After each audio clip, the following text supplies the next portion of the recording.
Magandang araw mga kaibigan. So ngayon sa mga nagtatanong kung paano daw mag-bend ng haligi ng double deck, itong gagawin ko ngayon ay 36 by 48 by 75.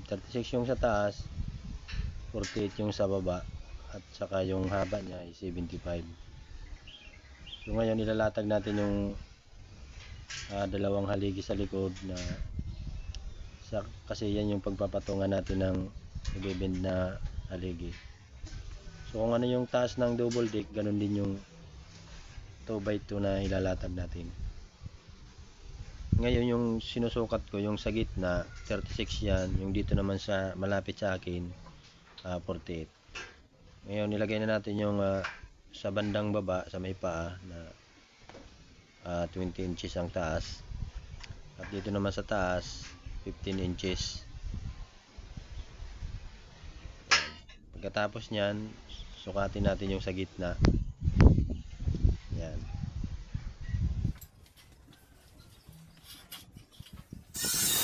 Tapos putulin natin kung anong sukat ng nasa gitna. Bali 3 putol yan na pagdudugsungin natin.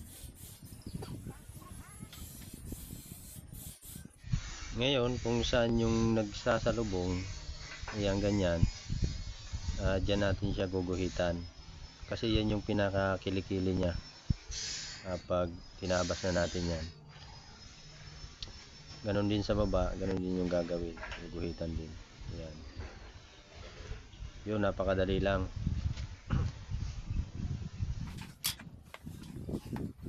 Yung tanggalin natin yung dulo niyan pagkatapos natin guhitan. Dahil hindi tayo magaling sa math, ganyan lang mano-mano. Tsaka hindi natin alam computein yan kung ilang degree ba yan o mga yan. At saka dahil na rin sa hirap ng buhay, hindi tayo nakapagtapos ng pag-aaral kahit gustuhin man natin na makapagtapos.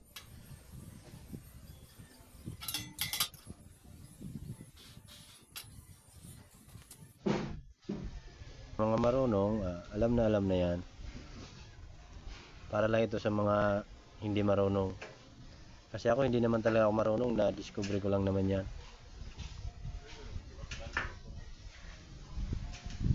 Yan, ginalagyan ko ng magnet para hindi gumalaw kapag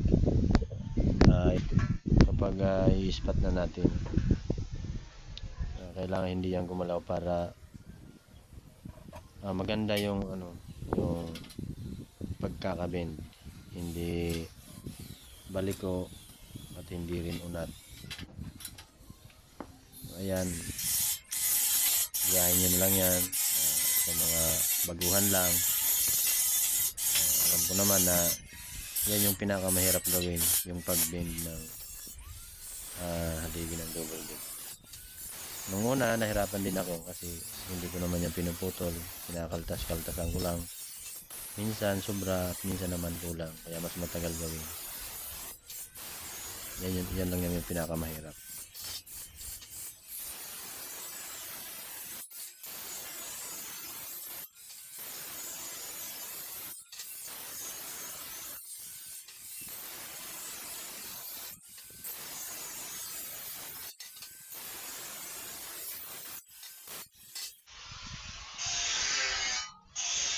Pagkatapos natin tabasin yung mga ginuhitan, lalakay na natin. So, kailangan may magnet siya para hindi gumalaw kapag in-spot na. Kaya naman mas maganda kapag mayroong clamp, pero okay na rin yan.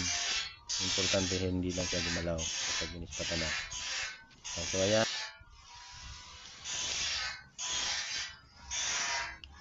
ayan, tingnan natin kung gaano kaganda yung pagkakabend. Ayan, walang mintis yan. Diba napakadali lang. So ayan, sa mga gusto matuto, yan, gayahin nyo lang yan. Ayan, napakadali, basic kumbaga. Yan, ispat na natin.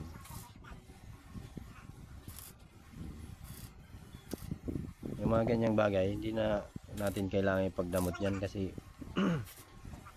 kapag ipinagdamot natin yan, baka bawiin sa atin ni Lord na lalong lalo na yung mga talent na ibinibigay niya. So yan, diba, napakaganda at napakadali. So yan, pwede na nating ipulwil dyan. Yun lang, napaka basic.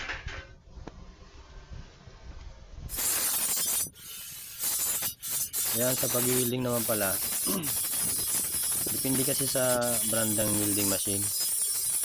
Kasi yung gamit ko dyan, Powerhouse, 60 amperes lang. Samantala sa ibang brand, 120 pataas bago makuha yung magandang tunaw.